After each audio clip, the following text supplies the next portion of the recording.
excited about this video. Welcome back. We are on day 5 of the 7 days of YouTube with yours truly, Angel Richardson. So today I've got a couple different questions, and I don't know how many I'm gonna do, but just rock with me for a couple minutes. So here's the first question. I've been following you for years and I enjoy all of your social media pages. Thank you very much. There is a lot going on in the world and I never hear or see you post anything about politics and the Black Lives Matter issue. What is your stance on these topics?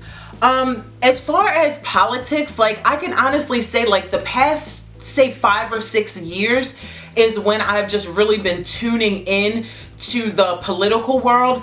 And the more that I tune into it, the more that I don't understand what they do for people individually. I just, and correct me if I'm wrong, somebody please, I know y'all will, in the comment section below, like if you guys want to expound on this topic, feel free to, but I just feel like if you take care of yourself and you do what you're supposed to do, what do the politicians do for you? Like I understand that they help put laws in place and all of that stuff, but as far as like where do I stand, like as far as politically, like am I a Republican or am I what's the other one, Democrat? Like,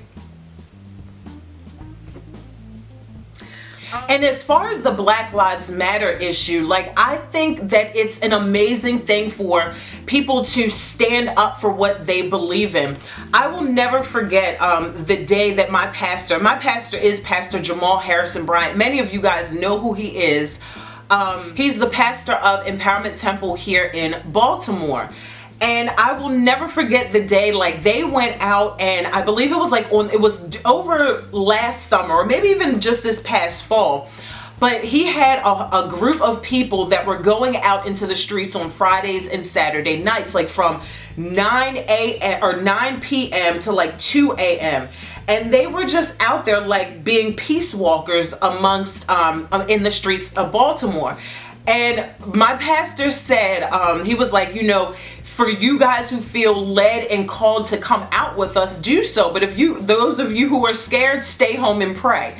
And I took option B. I will stay home and pray.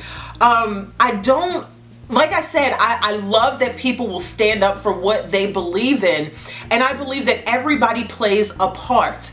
And for, as far as like me not posting about it on my social media pages, I literally want my pages, my Instagram, my Facebook, my YouTube, whatever channel I decide to be on or whatever social media site I decide to be on, I literally want it to be a breath of fresh air every single day. Like I feel like there's enough people that are posting about it and that are talking about it if that's their passion and if that's what they're passionate about.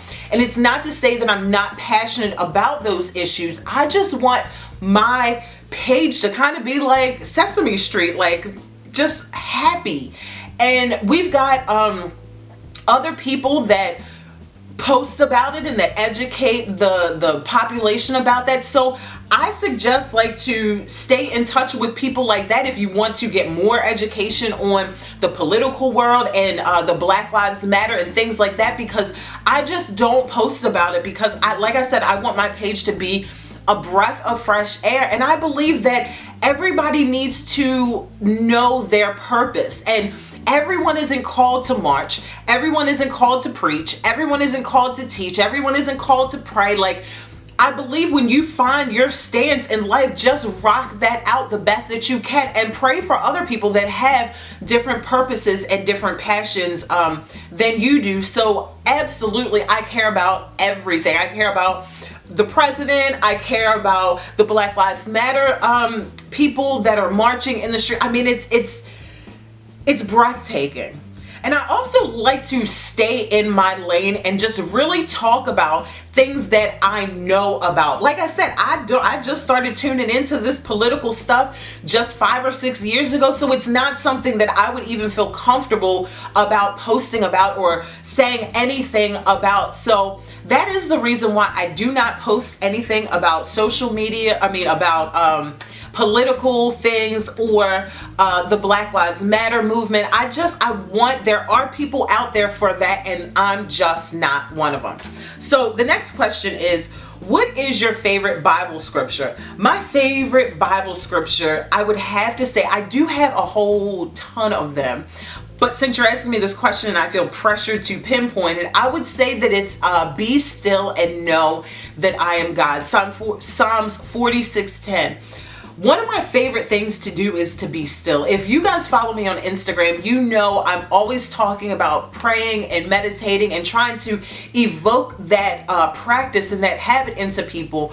Because I believe that when you are still, there's so much more to hear than when you're talking and when you're just not being still and not listening to your spirit. So I would have to say it's Psalms 46:10, be still and know that I am God.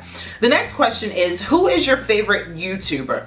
I really don't have a favorite YouTuber. If I had to, like the Bible scripture, if I had to pinpoint it, I would have to say that Grant Cardone would probably be my favorite YouTuber.